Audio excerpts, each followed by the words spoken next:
sebelumnya biasanya dipuji dan dipuja, biasanya mendapat tempat terhormat, biasanya dikagumi, dihormati.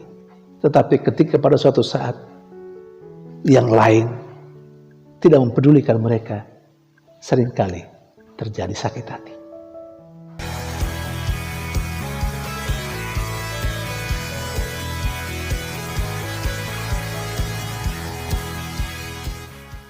Berjumpa lagi dalam permenungan kita edisi Sabtu 14 Januari 2023, Pekan Biasa pertama.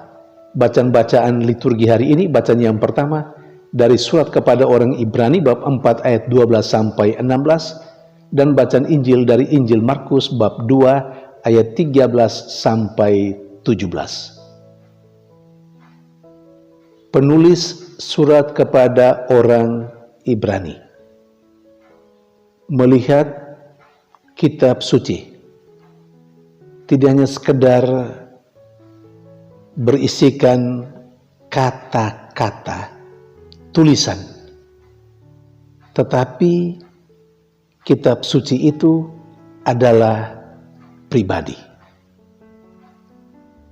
Ini hal yang luar biasa yang diungkapkan atau ditegaskan dalam bacaan pertama hari ini. Dan itu nampak sekali dalam kata-kata di awal bacaan yang pertama ini. Saya kutip, "Saudara-saudara, sabda Allah itu hidup dan kuat, lebih tajam daripada pedang bermata dua manapun.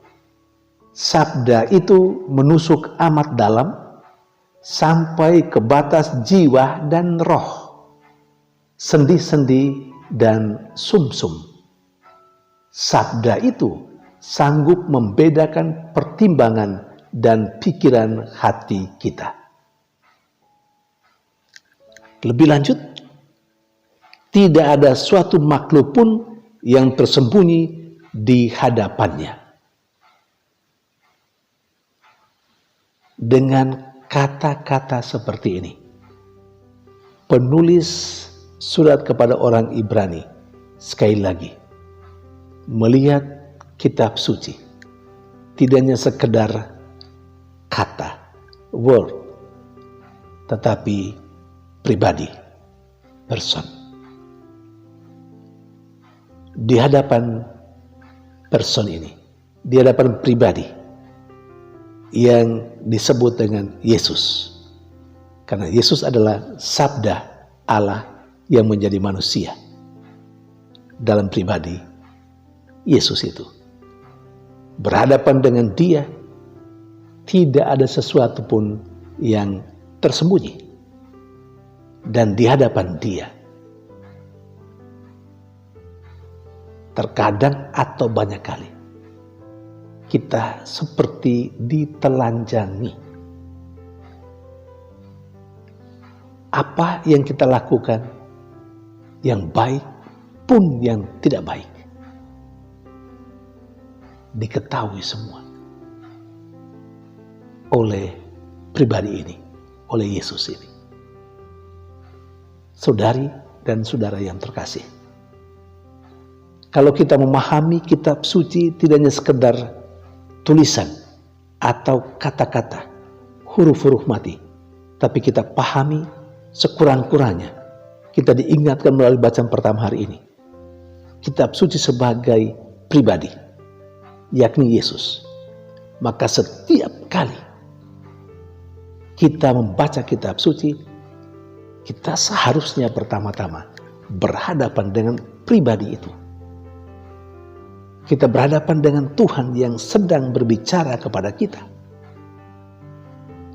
Tuhan yang sedang menyapa kita melalui sabdanya itu. Maka banyak kali kita juga dengar bahwa orang bisa berdoa dengan kitab suci. Bagi saya, kalau orang bisa berdoa dengan kitab suci, itu berarti dia tidak hanya sekedar membaca tulisan mati, huruf mati, tetapi dia berhadapan dengan pribadi, sekali lagi yang disebut dengan Yesus.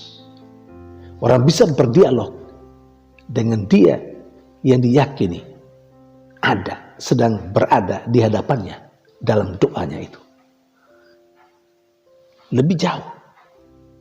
Kalau kita memahami kitab suci tidak sekedar tulisan mati, huruf mati, tetapi pribadi Yesus, maka kita pun akan menaruh hormat yang tinggi setiap kali kita misalnya hadir dalam ibadah sabda misalnya, ataupun dalam perayaan Ekaristi. Kita menaruh hormat yang tinggi ketika sabda itu dibacakan bagi kita.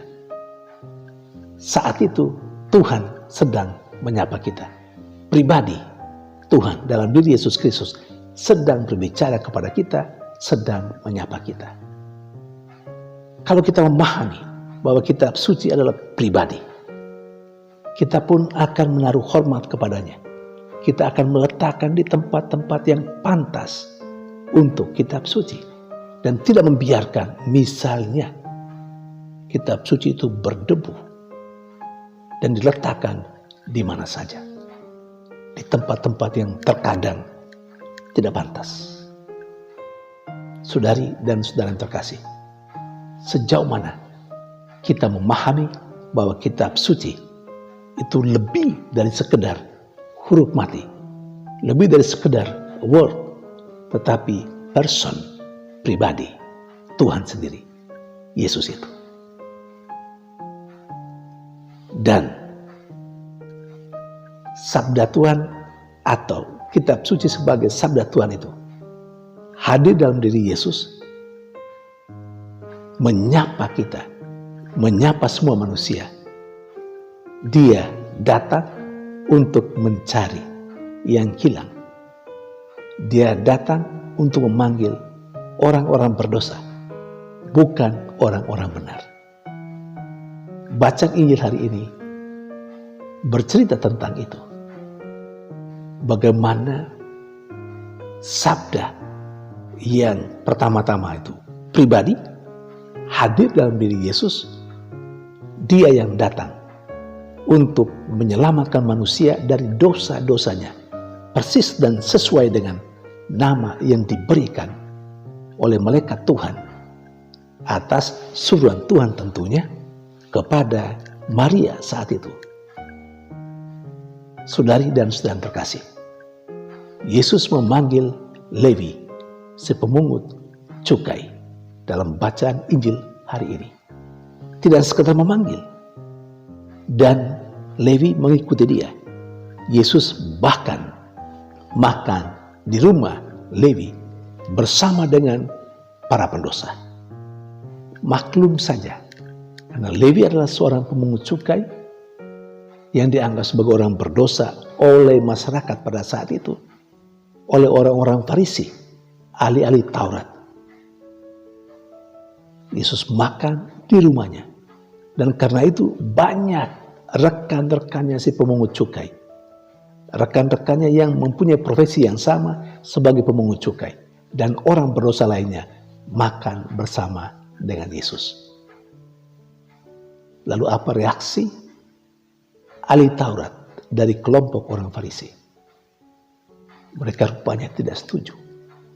Tidak setuju dengan sikap Yesus yang makan bersama dengan orang-orang berdosa, dengan pemungut cukai yang sekali lagi dianggap sebagai orang berdosa. Tetapi Yesus dengan tegas mengatakan, bukan orang sehat yang membutuhkan tabib, tetapi orang sakit. Aku datang bukan untuk memanggil orang yang benar, tetapi orang berdosa. Saudari dan saudara yang terkasih, kalau kita mau merenung lebih jauh, sikap ahli Taurat dari golongan Farisi, mengapa mereka kok tidak setuju dengan sikap Yesus yang ada di antara pemungut cukai dan orang berdosa lainnya? Apakah hanya sekedar karena memang orang berdosa termasuk pemungut cukai itu harus disingkirkan, harus dikucilkan, sebagaimana sikap masyarakat pada umumnya saat itu, terutama ahli Taurat dan orang Farisi? Apakah sekedar itu alasannya sehingga mereka berkeberatan kalau Yesus ada dan bahkan makan bersama dengan orang berdosa? Atau ada hal lain yang lebih mendasar? Hemat saya, mereka berbeda sikap atau tidak setuju dengan sikap Yesus yang ada bersama dengan orang berdosa, pemungut cukai, itu karena mereka merasa bahwa mereka yang sebagaimana biasa sebagai pejabat gereja, sebagai orang-orang yang dianggap dekat dengan Tuhan, selalu mendapat hormat yang tinggi dari masyarakat. Tetapi ketika berhadapan dengan Yesus, mereka seakan dilupakan. Itu yang menurut hemat saya menjadi alasan paling mendasar mereka tidak setuju dengan sikap Yesus yang makan bersama dengan orang-orang berdosa, pemungut cukai. Karena mereka ternyata tidak dipedulikan oleh Yesus. Dan itu sebuah sikap yang sama sekali bertolak belakang dengan sikap masyarakat pada umumnya saat itu terhadap orang-orang Farisi dan ahli-ahli Taurat yang selalu diberi hormat, diberi tempat yang tinggi. Saudari dan saudara yang terkasih, terkadang kita mendapatkan juga, kita berjumpa dengan orang-orang yang memiliki sikap seperti itu, yang sebelumnya biasanya dipuji dan dipuja, biasanya mendapat tempat terhormat, biasanya dikagumi, dihormati. Tetapi ketika pada suatu saat yang lain tidak mempedulikan mereka, seringkali terjadi sakit hati. Dan karena itu tercipta pula semacam percecokan atau keretakan hubungan yang terjalin di antara orang-orang seperti itu dengan kelompok atau pribadi orang yang tidak mempedulikan mereka. Jangan sampai saya dan Anda juga seperti itu. Terkadang kita merasa kita selalu mendapat